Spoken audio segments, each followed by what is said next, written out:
Fala pessoal, bom dia. Vamos aí para o capítulo 6, né? História 1, a África Antiga. Ok? Então, esse capítulo vai falar da África, né? Da África na Antiguidade. Na verdade, o conceito de África Antiga usado aí no módulo, no capítulo, é para falar mais sobre a África pré-colonial, né? Ou seja, a África antes da chegada dos europeus, né? Antes do século XV. Então, quando eu falo de África antiga, eu estou falando da África antes do século XV, não da África lá na história antiga, no contexto geral, né? A história da África é bastante limitada, né, na historiografia, porque a história é eurocêntrica, né? E, além disso, por conta da própria concepção evolucionista que já passamos, né, sobretudo no decorrer do século XIX e até início do século XX, de uma série de pensamentos evolucionistas que supunham que a África fosse, né, o berço das ditas organizações sociais menos evoluídas, né, menos organizadas, como se na Europa fosse o berço da civilização, enquanto na África fosse o berço das civilizações tradicionais ou das organizações sociais tradicionais, das tribos, como se na África fosse, né, uma organização social inferior. Beleza? Então, a história é eurocêntrica, né? E além disso, a própria concepção, né, evolucionista da sociedade que se deu no século XIX e até início do século XX também contribuiu muito para se criar a ideia de que a África é super atrasada, é um lugar que só tem doenças e guerras e tal. Então é óbvio que existe, né, um atraso econômico, né, em muitos países da África. É claro que lá tem guerra, é claro que lá, né, tem uma série de problemas ligados à saúde pública, né, uma série de doenças, mas o que a gente também não pode fazer é achar que só isso, né, é a África, né? Ou seja, que essas ideias negativas que se construiu acerca da África fosse algo comum a todas as sociedades africanas, quando isso não é verdade, né? E isso aconteceu muito por conta da própria, né, concepção da história, como eu já havia dito, que é eurocêntrica, né? Então, é isso, galera. No geral, aí a gente tem que ter um cuidado muito grande para estudar a história da África, para que a gente então não cometa, não é, o etnocentrismo, ou seja, aquele pecado capital, digamos assim, daquele que quer estudar uma outra sociedade, né, que é quando você se percebe como superior, né? Então, uma postura etnocêntrica é considerar a sua etnia, o seu povo, a sua visão de mundo como superior à do outro povo, ok? Então, eu estou falando de forma geral aí, né? Sem entrar efetivamente no conteúdo ainda mais sistemático, para que a gente possa compreender que falar de África é muito complexo, né? Existem alguns historiadores até que que buscam chamar atenção para o fato de que o mais correto seria falar em Áfricas e não em África, no singular, né? Porque a África é marcada pela diversidade. Se existe uma palavra, né, eu acho que dá para sintetizar bastante o que é África, é a diversidade. Então, né, a gente tem na África uma diversidade étnica, uma diversidade natural, geográfica, não é? Muito grande. Você tem climas de floresta tropical, você tem clima de savana, você tem clima de deserto, você tem, não é, a região do extremo norte da África que pouco ou quase nada conhece do extremo sul da África e assim por diante, né? Então a gente vai agora focar no que o slide está mostrando aí para a gente, e quando necessário a gente também vai apontar aí alguma informação que tenha de interessante na apostila, lembrando que o capítulo começa na página 9, ok? Então vamos lá, África e africanidades, né? Antes da chegada dos europeus, os povos do continente africano estavam organizados em clãs e reinos, né? Então, basicamente, as sociedades africanas tradicionais elas se organizavam em torno da família, ok? Em clãs, né? Que, ao se tornarem maiores, mais complexos, eles poderiam se organizar e formar um reino. Né? E a gente vai falar aí de dois grandes reinos, apenas dois grandes reinos que existiram na África, né, da antiguidade, lembrando que a antiguidade aí é pré-colonial, né, sendo que existiram milhares de reinos na África ao longo de toda a sua história, ok? Hoje a África tem 54 países, né, está dividida geograficamente em 54 países, mas a gente tem que lembrar que existem, né, só de língua e de etnia, cerca de 1000 ou mais etnias e mais línguas, né, em toda a África, ok? Isso mostra aí como que a diversidade é uma característica que talvez possa permear toda a história da África, ok? Vamos lá. Havia grande diversidade entre eles, né? Em aspectos físicos, em características culturais, né? Em integrantes, né? Ou seja, falar em África, como eu já vinha dizendo, né? É muito complexo justamente porque é um território extremamente vasto, né? Com uma diversidade étnica, cultural muito grande. Né? Só para vocês terem ideia, existem locais no continente africano que você está mais distante, né? Mais do que 500 quilômetros distante do mar, beleza? Então, eu acho que a palavra que a gente poderia pensar em África aí é diversidade, ao invés de pensarmos, né, naquela concepção generalizante, carregada de preconceito, que até a mídia ajuda a construir em grande parte. E aí vamos falar da África saariana, né? E da África subsaariana, né? Ou seja, abaixo do Saara. Então vamos primeiro falar aí da África saariana, que estende, né, do Egito até, né, o Marrocos, ou seja, essa ponta, né, em verde que está aqui no canto direito, né, mais para o centro da imagem, até o cantinho esquerdo da imagem. Toda essa área de verde aí é a área da África saariana. Essa área teve grande influência dos povos lá da antiguidade mesmo, né? Os fenícios, os gregos, os romanos e depois os árabes. Né? Os árabes quando se unificam e constroem, criam, né, o islamismo, né, a religião, né, do Maomé, no século VII, eles logo, né, vão se espalhar por todo o norte da África e por isso que o Egito, a Tunísia, o Marrocos são países, né, que falam árabe por conta da religião. Os líbios foram os principais responsáveis pelo desenvolvimento do norte da África, né, com exceção dos egípcios. Então, os líbios, né, cuidado para não confundir, né, o líbio, o habitante da Líbia, né, com o habitante do Líbano, beleza? Então, os líbios aí é em relação à Líbia, um país do norte da África.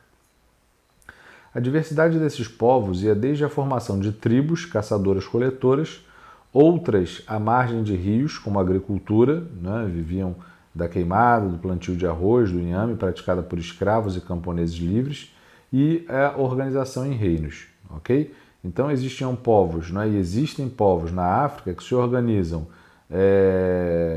em tribos, caçadores e coletores, outras, né, em tribos ou clãs que se organizam à beira dos rios, né, para realizar uma agricultura, né, uma agricultura mais intensiva.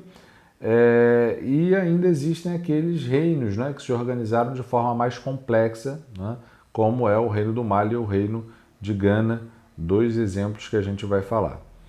Por volta do século IX, os muçulmanos quebraram o isolamento da Europa e o Oriente, né? Aliás, por volta do século VIII e IX, atravessando o Saara buscando riquezas e conversão ao islamismo. Então, o islamismo surge, né, em 622, lá onde é hoje a Arábia Saudita, né, coladinho ali no Egito.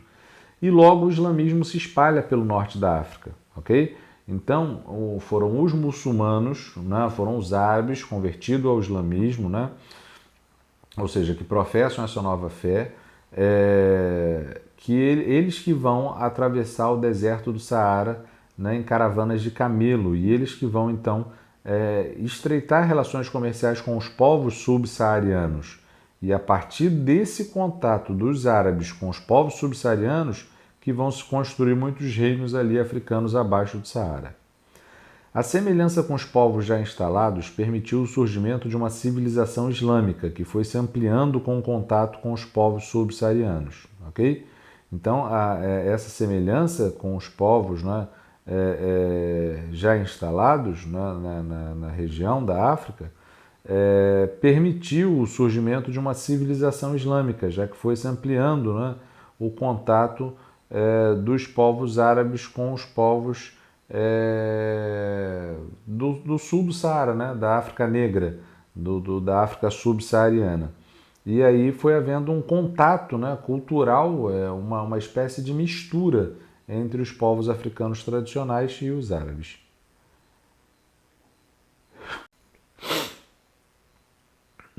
Agora, a África subsaariana, né, ou seja, a África abaixo do Saara. A África é provavelmente a região do mundo onde a situação linguística é a mais diversa, não é, a mais complexa, com mais, né, de 1000 línguas e a menos conhecida, já que muitas dessas línguas nunca foram sequer estudadas pela ciência ocidental, pelos saberes ocidentais, digamos assim. Perdão, pessoal, eu estou parando aí toda hora que eu estou com a tosse braba. Então, sua diversidade étnica, cultural, econômica e política nos permite, a fim de estudos, dividi-la em regiões, né, como a África Ocidental, a África Oriental e assim por diante. A África Ocidental, por exemplo, é formada por povos de origem Hausa e Yorubá, ok?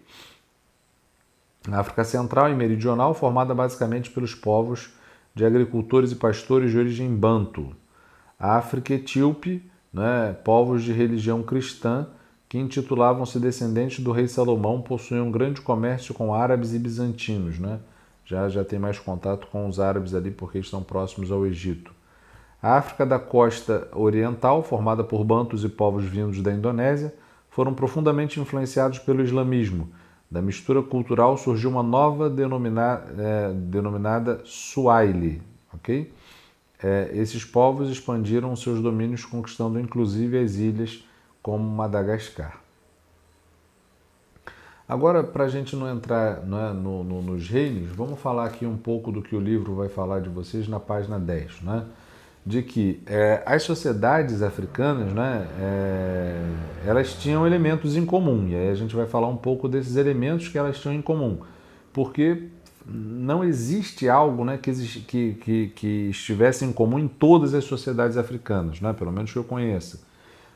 Então, como a gente já disse, o mais correto seria falar em diversidade, se falamos de África. Porém, existem fatores, né, existem elementos em comum, né, que unem as sociedades africanas. Né? Não todas, mas a grande maioria. E aí são esses elementos em comum que a gente vai falar um pouco agora, ok? Então, em linhas gerais, né, ou seja, no geral, as sociedades africanas, né, elas têm a sua organização com base na relação de parentesco, ok? Então, as sociedades africanas elas são muito ligadas à questão do parentesco, à questão do clã, ok? E aí a própria escravidão, né? A gente vai ver que na África, tradicionalmente, a escravidão era diferente, né, da escravidão colonial, justamente por quê? Porque as sociedades tradicionais africanas, elas eram muito fortemente, né, ligadas a essa questão dos laços de parentesco. Né? Então, o escravo, né, que é um sujeito que não tem esse laço de parentesco, ele vai ser um sujeito à parte, porém os seus descendentes, à medida que ele fosse se integrando, se inserindo a essa nova sociedade, aí ele poderia deixar de ser escravo. Né? Ou seja, é como se a escravidão na África ela fosse uma instituição que fosse gradativamente perdendo o sentido à medida que as gerações iam passando. Porque o cara que era escravizado era um sujeito de fora, não é? Era sempre não sempre, né? Mas na grande maioria das vezes ele era um prisioneiro de guerra, ou seja, era de um outro povo que foi vencido. Existia também aqueles que cometiam crime, não é? Mas geralmente eram escravizados e banidos da sociedade. E existiam aqueles também que contraíam uma dívida e não pagavam, mas também esses geralmente eram banidos da sociedade, né? Então, o escravo é quase sempre um estrangeiro nas sociedades africanas tradicionais, ok? Principalmente os prisioneiros de guerra. Agora, à medida que esse sujeito se integra à sociedade, aprende a falar a língua da sociedade, aprende o culto religioso daquela sociedade, e aí ele casa com alguém daquela sociedade, tem um filho, né? O filho dele já vai ser menos escravo, né? Ou seja, ele vai perdendo a condição de escravo, ele vai se integrando à sociedade. Por isso mesmo que a escravidão tradicional na África, ela priorizava as mulheres e as crianças, porque as mulheres e as crianças são mais fáceis de serem integradas à sociedade. Então, isso é importante a gente lembrar, porque aqui no Brasil, não. Aqui no Brasil, aqui na América, não é, colonial como um todo, o filho do escravo era tão escravo quanto era o seu pai. O neto, o bisneto do escravo era tão escravo quanto o seu pai, não é? Porque era uma questão hereditária de forma contínua, né? Ainda que o sujeito que nascesse aqui no Brasil, filho de escravo, soubesse falar português muito bem, soubesse até falar outros idiomas, tivesse uma educação super erudita e fosse integrado à sociedade, ele continuaria sendo um escravo, ok? Já nas sociedades tradicionais africanas, né, à medida que esse sujeito escravizado ele se integra à sociedade, aprende a falar a língua, se casa com alguém, tem filhos, né, ele vai perdendo a condição de escravo. Ok? Então, isso aí mostra o valor que tem a comunidade, a família, não é o clã dentro das sociedades africanas, ao ponto que um estrangeiro, à medida que vai se integrando, se essa integração for de fato, não é, ele vai meio que sendo aceito por essa sociedade, beleza? Era comum que esses reinos, esses clãs, eles realizassem uma união, não é? Formando confederações de reinos, beleza? Então isso era comum, mas não tem uma regra, não dá para dizer, todas as sociedades africanas conheceram a sua organização tradicional em clã, em tribos, que depois se organizaram em aldeias, em confederações, depois em reinos e assim por diante. Não existe isso, ok? Cada sociedade se organizou de um jeito e a gente tem que compreender que cada especificidade de cada sociedade, do jeito que ela se organizou, não é? Isso não significa que ela é menos evoluída ou menos capaz, ok? Isso significa apenas que ela teve uma compreensão, uma visão de mundo e teve necessidades diferentes, não é, das outras sociedades, ok? Então isso é importante a gente lembrar porque é muito comum que se considere, não é, a África inferior. Eu me lembro até hoje de um aluno, de um ex-aluno, né, que já se formou faz algum tempo, que ele ficou extremamente chateado quando eu falei que a Europa não conseguia dominar a África até o século XIX, que somente no século XIX, né, com a segunda Revolução Industrial, que a Europa vai de fato ter condição de dominar militarmente a África, coisa que até então ela não tinha, né? Por isso que até o século XIX os africanos que vão, né, estabelecer relações comerciais com os europeus pacificamente, né? Então não eram os europeus que chegavam lá na África com o pé na porta dizendo, olha, eu vim capturar os sujeitos aqui para escravizar. Não, eles chegavam lá de mansinho estabelecendo relações comerciais com os reinos africanos e se os reinos africanos autorizassem, né, esse estreitamento de relações comerciais, aí sim era firmado um acordo, ok? Agora, por outro lado, isso também não quer dizer que os europeus não tiveram culpa no cartório porque foram os próprios africanos que se escravizaram, né? A gente vai ver ao longo do tempo, isso não é de uma hora para outra, mas a gente vai ver que não é bem assim. Embora os europeus realmente não tenham inventado a escravidão, não é? A escravidão já existia na África de forma tradicional antes da chegada dos europeus, foram os europeus que dinamizaram, não é? Que aceleraram, que intensificaram o processo de tráfico, não é? E de escravidão dentro da África, ok? Uma outra característica, né, que tem em comum entre muitas sociedades tradicionais africanas é a prática da poligamia, ok?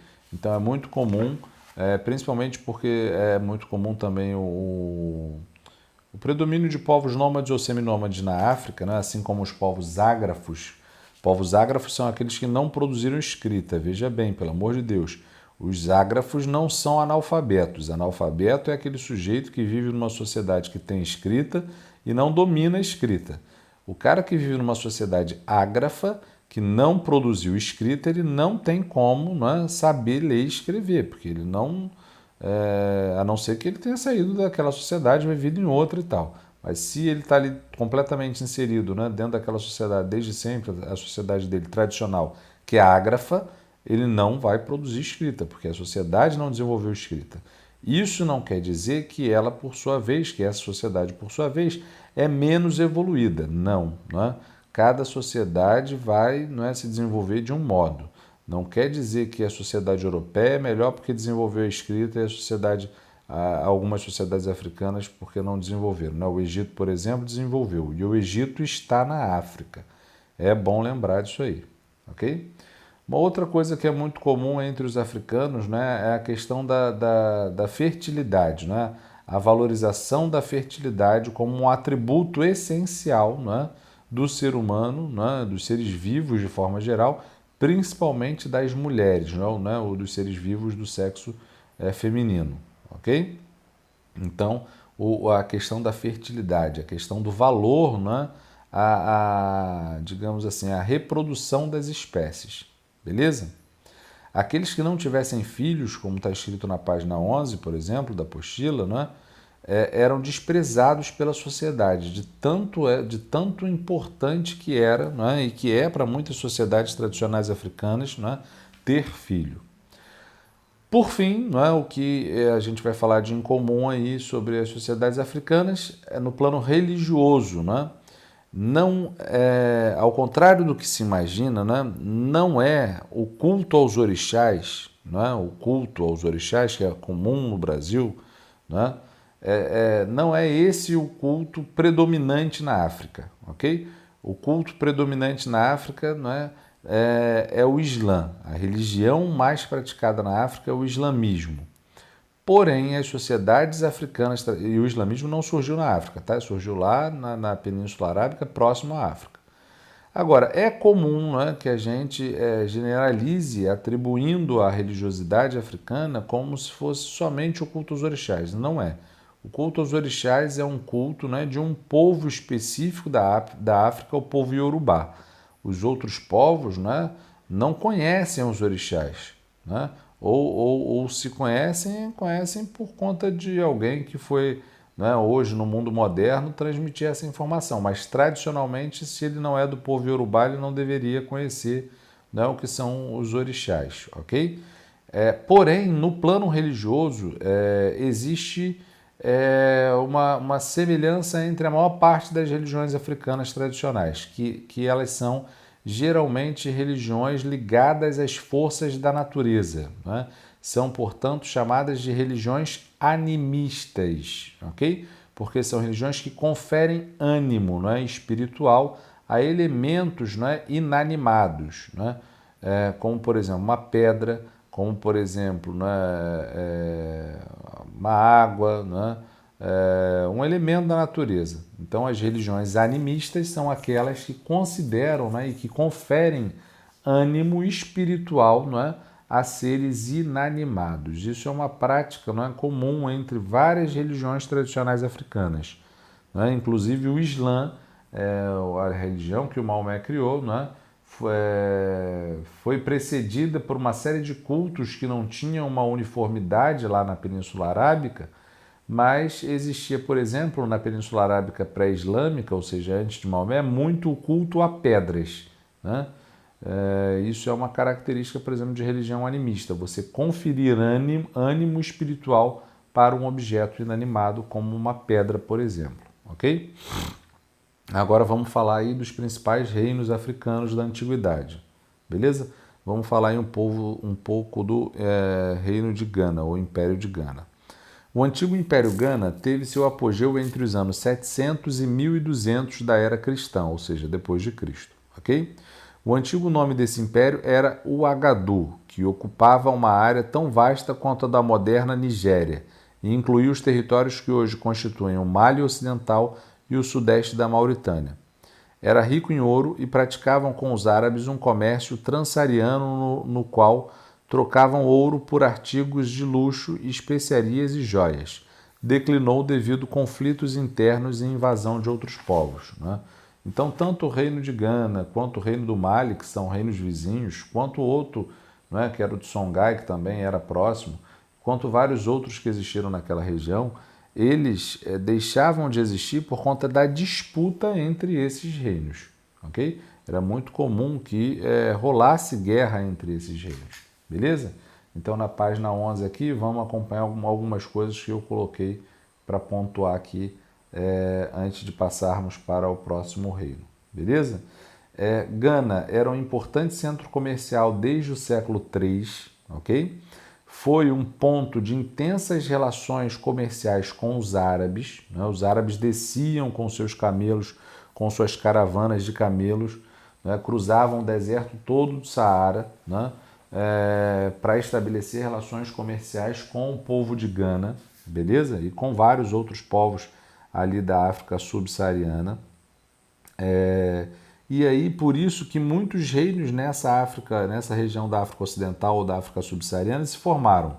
Alguns se formaram para justamente estreitar relações comerciais com os árabes, outros se organizaram, se unificaram, se consolidaram justamente para expulsar os árabes, né? Porque consideravam eles sujeitos indesejosos. Outros ainda se centralizaram, se unificaram para atender, né, os povos que peregrinavam atravessando o Saara e para atender essas pessoas oferecendo serviços a elas. Então os árabes, quando atravessavam o deserto do Saara, atravessavam em camelo. Quando eles chegavam na área de floresta tropical, o camelo já não era um meio de transporte dos melhores, então eles precisavam de cavalos.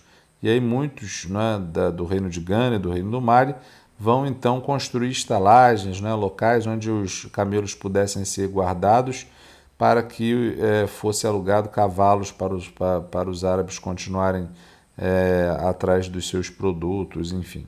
Ok? Então, Gana vai se constituir, né, só no século IV como um estado centralizado, e ele vai fazer isso, né, com o objetivo de defender a população local contra os constantes ataques berberes. Berberes eram os árabes, ok? Os árabes do norte ali da África eram chamados de berberes. Então, o reino de Gana ele se consolida, né, no século IV, justamente para quê? Para evitar, né, para fazer frente a esse ataque, né, dos berberes, ok? Que são um povo da África, ainda nem se converteu ao islamismo, porque o Islã só surge no século VII, beleza? Gana, não é, quer dizer senhor da guerra, beleza? E essa região de Gana era conhecida como o Reino do Ouro. Não necessariamente porque Gana tivesse muitas minas de ouro, não tinha, mas principalmente porque Gana era um centro comercial, não é? Muito importante, que estabelecia trocas entre a África subsaariana e a África do Norte por intermédio dos árabes, e aí, consequentemente, o reino de Gana ele dominava, não é, grandes territórios que produziam ouro, né? Além de ser o local de passagem, né, das caravanas dos árabes com bastante ouro. Então, o reino de Gana, embora não tivesse muitas minas de ouro, ele tinha um comércio de ouro muito, muito próspero. Okay? No século X, aldeias, cidades e até reinos próximos foram conquistados e eram obrigados a pagar impostos e tributos. Então, o reino de Gana começou a ficar, digamos assim, marrento e começou a dominar outros reinos próximos, obrigando eles a pagar impostos e tributos, né, quer sobre a produção aurífera, ou seja, sobre a extração de ouro, quer sobre o comércio de mercadoria. Okay? Outra mercadoria de grande valor que era retirada das áreas conquistadas, né, como a gente pode imaginar, eram as pessoas que então seriam escravizadas, dando origem a um dos comércios mais lucrativos, né, do mundo e que teria, inclusive, sido fortemente responsável pelo desenvolvimento da Revolução Industrial. Foi o tráfico negreiro, segundo alguns historiadores, que fez com que se acumulasse, né, capitais necessários para o desenvolvimento da Revolução Industrial. Então, o tráfico negreiro teria contribuído, segundo essas análises, para o desenvolvimento do capitalismo. Ok? No século XI, o reino de Gana entrou em declínio. Beleza? Entrou em declínio e provavelmente isso se deu por conta de conflitos internos que ocorreram dentro do reino de Gana. Ok? Disputa para saber quem iria assumir o governo, já que não era comum para Gana, não é? Para o reino de Gana, ter uma tradição de passagem de poder muito rígida. Não é? O reino do Mali também não. Então, quando morria o rei, era comum que houvesse disputas, não é? entre outras famílias poderosas para ver quem iria governar. Ok?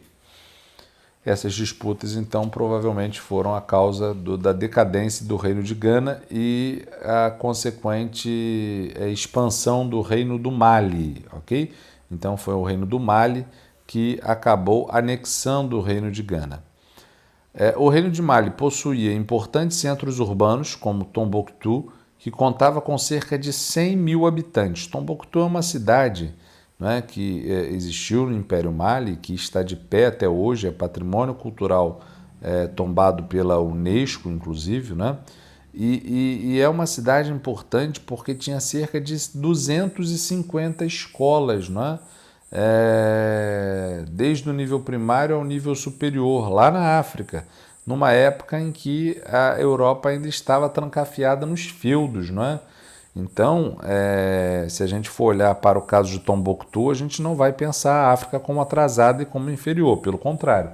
A gente vai ver que Tombouctou estava no século VIII, no século VII, muito, muito, muito à frente das sociedades, né, europeias. Possuía um grande centro de estudos onde os sábios reuniam-se para debater o conhecimento e ensinar. Ok? Então, tipo a escola de Sagres lá em Portugal. Antes mesmo das universidades medievais, Mali já possuía um centro acadêmico semelhante ao que o europeu criou décadas depois. Então, como eu havia dito, né, o Reino do Mali, o Império do Mali, já tinha, não é, um sistema de escolas muito, muito complexo. Estima-se que fosse mais de 250 escolas. Bem, vamos terminar aí para que o vídeo não fique muito longo. Foi no século XIII que aconteceu a islamização da região, né? E aí o Reino do Mali acabou se tornando predominantemente muçulmano. Cidades importantes foram anexadas ao reino, como a própria cidade de Tombouctou, ok?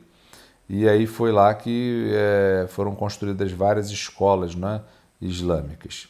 A estrutura de poder do Mali não era marcadamente descentralizada, ok? E manteve-se inalterada até o século XIV. No século XIV que aí o reino vai entrar em decadência, beleza? Não havia no Mali uma regra ou tradição firmemente, não é, estabelecida sobre a sucessão. Então, quando o rei morria, não se sabia exatamente quem iria assumir, e isso gerava uma guerra por disputa por poder.